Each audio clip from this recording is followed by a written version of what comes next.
I want to take a few moments today for everybody watching this, for the Fellowship of the Withered Hand, to reflect on what's going on in Florida. Hurricane Ian has created a wave of destruction that is almost beyond our capacity to imagine.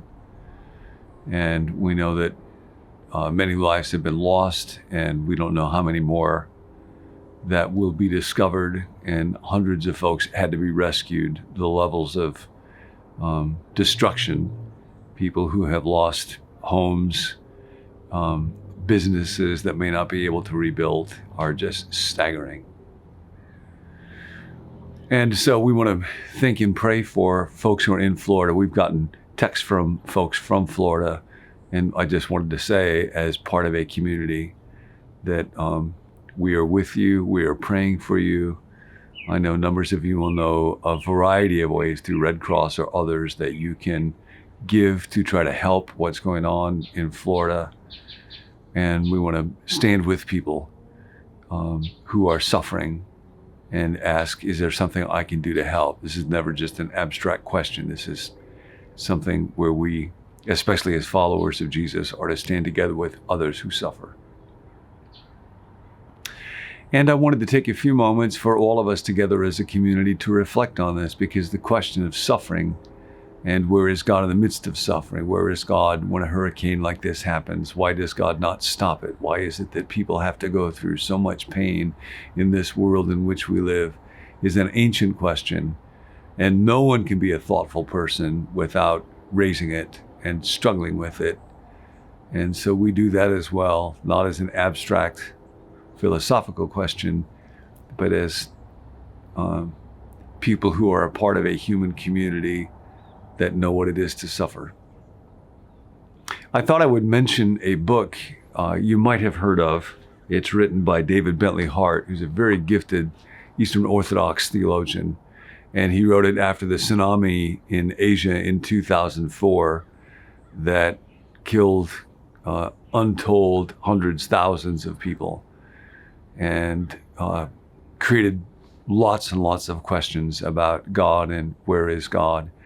And it's called The Doors of the Sea. It's a reference to a passage in Job 38, I think it's verse 8.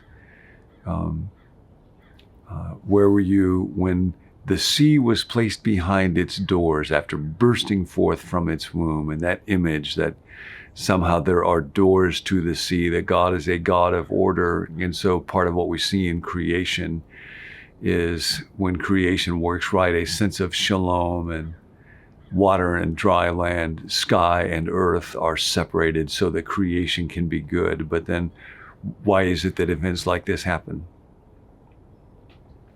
And the place to begin is really in silence.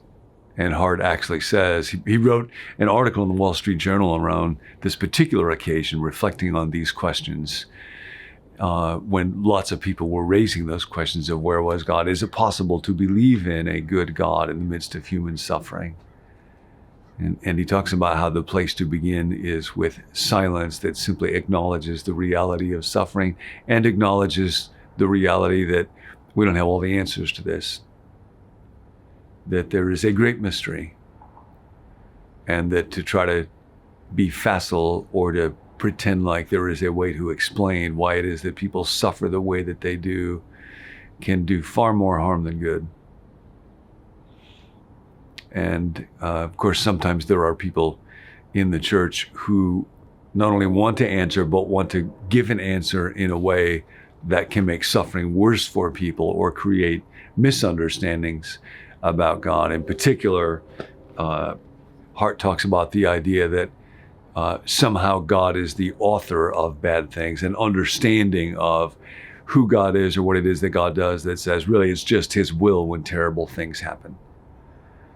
And he says in quite an eloquent way that that is not the case, that there is a mystery to evil, that what Scripture teaches us clearly about God is that God is a good God, and that creation itself shows us this. And though we know it is a good thing that there is the earth, that it is better that the earth exists, it's better that creation exists than that it did not. and that the evil and suffering comes in it is something that we are not able to fully give an explanation for.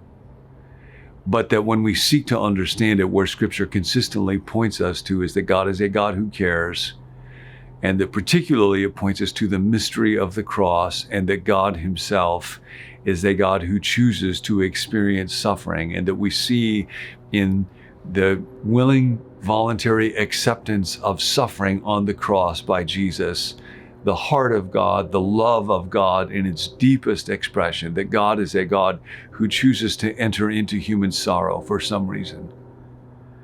And that we are pointed beyond the pain of our world to a hope, not an optimism that things will get better, but a hope that creation is good and that God will one day redeem it. And so in Romans 8, for example, Paul says that creation itself groans in agony, like in childbirth, and that it was subjected to frustration, not willingly, but in hope, by the one who subjected it, that one day it will experience liberation, that God will one day bring about the redemption, the reconciliation, the healing, the wiping away of tears.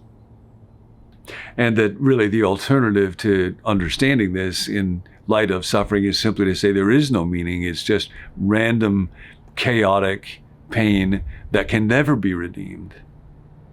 So Hart ends with these words, and I wanted to offer them to you as we reflect on what's going on in our country this day. And remember that the reality is there is great pain in some human life, in many human lives, every single day, day after day. And that even though my life may be okay, that does not mean that things are okay. This is what David Bentley Hart writes. This is on page 103 of these reflections after that particular tsunami when the sea burst out of its doors now almost 20 years ago. That the hope of the Christian faith is that one day God will bring about the redemption, the healing of all things. Until that final glory, however, the world remains divided between two kingdoms where light and darkness, life and death grow up together and await the harvest. In such a world, our portion is charity. What we know that we are called to is not despair, but love. And our sustenance is faith. And so it will be to the end of days. As for comfort, when we seek it, I can imagine none greater than the happy knowledge that when I see the death of a child, I do not see the face of God, but the face of his enemy. When I see the death of a child, I do not see the face of God. I don't look at that and say, oh yes, God planned all this out. This is God's will for death and destruction to come here. Paul talks about death in this very, very deep way in 1 Corinthians 15. And he does not say death is God's instrument or death is God's tool or death is what God uses when it's time to, he says death is the enemy. It is wrong. God is opposed to it. And it will be the last enemy to be defeated. Now, we are able to he goes on to say that evil and suffering when we see it is not something that we can explain, but it's also not something that can defeat faith either.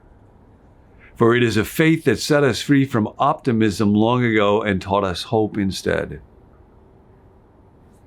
Optimism is the belief that things will get better, and often from a human perspective, commitment to progress through technology, through education, through human means leads people to optimism, and then a moment of suffering comes and it is defeated. Hope is the conviction that life makes sense, that life has meaning, because God created it and God will one day redeem it. Now we are able to rejoice that we are saved, not through the immanent mechanisms of history and nature, but by grace. That God will not unite all history's many strands into one great synthesis. It will all be one. It will all make sense one day, but will judge much of history false and damnable. He will not simply reveal the sublime logic of fallen nature, but will strike off the fetters in which creation languishes.